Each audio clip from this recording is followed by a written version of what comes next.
En el caso de México, el principal problema que tiene México es de que su industria es fundamentalmente una industria de maquila y el 90% de sus exportaciones se dirigen al mercado norteamericano, lo cual también de alguna manera genera un alto grado de dependencia con ese país. América Latina resulta exitosa en los últimos años, no hay que desconocerlo, ¿no? Y se considera inclusive, ¿no es cierto?, que luego de la crisis financiera del 2008, si bien tuvimos un freno, ¿no?, en el nivel de crecimiento, ese freno no significó, ¿no?, entrar en un periodo de recesión económica, como hubiera podido ser en otros años, en otras épocas, ¿no? Esa fuerte articulación que tiene América Latina, esa fuerte articulación y dependencia que tiene América Latina, el crecimiento económico de América Latina con el mercado internacional, como que no se demostró, ¿no?, a raíz de la crisis que se inició en el año 2008 con la caída de la bolsa de valores en Estados Unidos, más específicamente en la ciudad de Nueva York. Y bueno, salen a relucir, ¿no es cierto?, algunos intentos de explicación. El primero de ellos, y creo que es fundamental, América Latina o los países latinoamericanos han logrado constituir, ¿no?, un mercado interno, que si bien es cierto, no tiene la capacidad de consumo que pueden tener los mercados internos en los llamados países desarrollados, son lo suficientemente fuertes y sólidos como para mantener el dinamismo económico de nuestros países. Los países latinoamericanos, la ciudadanía en nuestros países está consumiendo más. Y eso obviamente pues ha llevado a que el mercado interno se constituya hoy día, ¿no es cierto?, en un elemento que contribuye pues o ha contribuido en el sostenimiento del crecimiento económico. Es cierto, las variables macroeconómicas le asignan un mayor rol a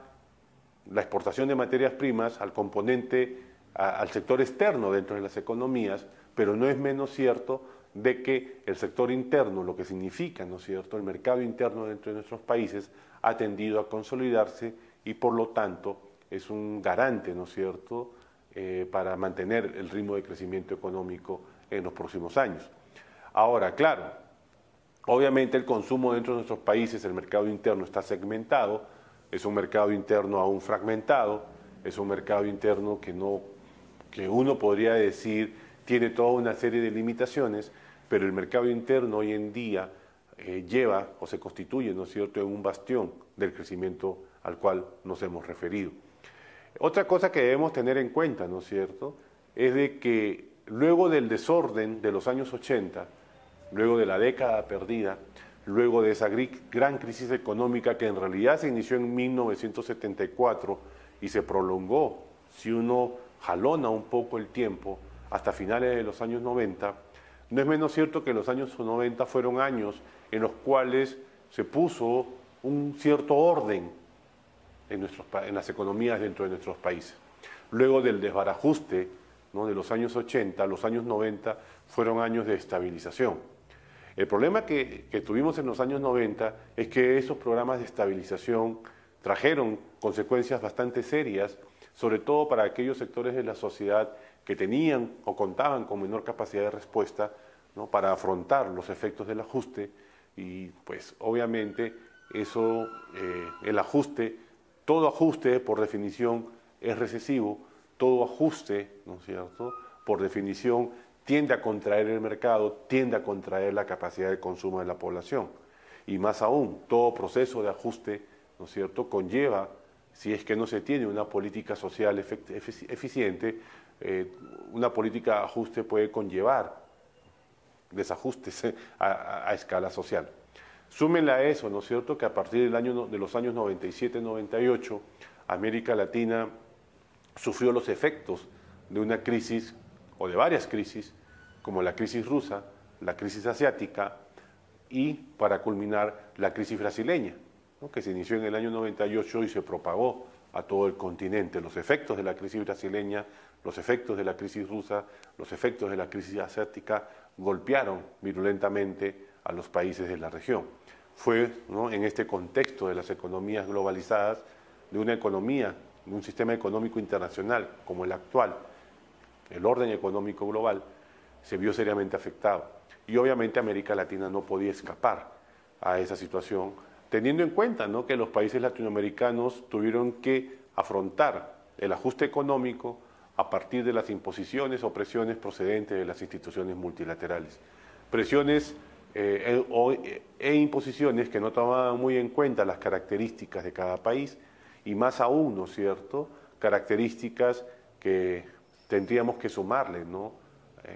cuestiones de tipo político. Entonces, si los años 90, sobre todo la segunda mitad de los años 90, fueron años, ¿no?, de recesión, fueron años en los cuales la desigualdad, la concentración del ingreso tendieron a agravarse, el inicio del siglo XXI trajo una situación distinta. Si el orden se logró con la recesión, ¿no?, si la estabilidad macroeconómica se logró con las políticas de ajuste, pues los años del siglo XXI han sido años en los cuales, una vez lograda la estabilidad y una vez superados los efectos recesivos, la región entró en una senda de crecimiento marcada por varios factores. El primero de ellos, no hay que desconocerlo, el sector externo de la economía, ¿no?, cómo el dinamismo que le ha imprimido a la economía mundial países como China contribuyeron a que los precios de las materias primas se incrementaran en el mercado mundial, ¿sí? Pero no es menos cierto de que América Latina también logró consolidar formas de relacionamiento económico por fuera de lo global que ha llevado pues a que nuestros países o que dentro de los países se comiencen a vivir situaciones de prosperidad, pues obviamente todavía muy limitadas, están referidas a sectores de la economía o a sectores sociales muy definidos, pero claro, es importante tener en cuenta que tenemos un mercado que es necesario sostener con el objetivo de que el crecimiento pueda ser sostenido. No es menos cierto también que en medio de este ajuste, ¿no?, que se vivió en nuestros países, hayan podido prosperar nuevos sectores de la economía, sobre todo, ¿no?, sectores de la economía que están directamente relacionados con la existencia de las llamadas pequeñas y medianas empresas. Si algo caracteriza la economía de nuestros países es que justamente las pequeñas y medianas empresas, a diferencia de la gran empresa, ¿no?, como pueden ser, por ejemplo, las empresas mineras o petroleras, son fuentes generadoras de empleo, ¿no? Ya esos distintos estudios así lo han demostrado. Entonces, por ejemplo, mientras la explotación minera, hoy día en países como Perú, que es quizás el caso más demostrativo de lo que venimos diciendo, mientras la explotación minera, ¿no?, estos sectores de la economía que tienen sobre todo se organizan sobre la utilización intensiva de capital, generan poco empleo, son altamente concentradoras del ingreso y contribuyen al deterioro del medio ambiente. Las pequeñas y medianas empresas son hoy día generadoras de empleo, son hoy día, ¿no es cierto?, entidades económicas que han posibilitado la superación para muchos sectores sociales de los niveles de pobreza en los cuales habían vivido hace muchos años. Ahora, hay que tener en cuenta también que en algunos países, si bien es cierto hemos tenido crecimiento económico, no es menos cierto que los problemas sociales han tendido a agravarse. En todo caso, ahí lo que se necesita es una activa intervención del Estado para lograr, ¿no es cierto?, superar las diferencias, lograr, ¿no es cierto?, que el ingreso se pueda distribuir de una manera más equitativa y podamos tener, ¿no?, que nuestros países, a la vuelta de unos cuantos años, se hayan estabilizado en términos políticos, producto de los proyectos de inclusión social que se tienen planeados. Quizás, ¿no es cierto?, nuevamente el ejemplo más demostrativo de esto es Brasil. En todo caso, ese crecimiento económico que vivimos hoy no es un crecimiento ficticio. Aspiramos, ¿no?, o por lo menos yo pienso en la necesidad de no crear burbujas, de no crear efectos o de que este crecimiento pueda manifestarse en el retorno de la inflación, ¿no? Esperamos de que ese crecimiento pueda darse sobre bases bastante sólidas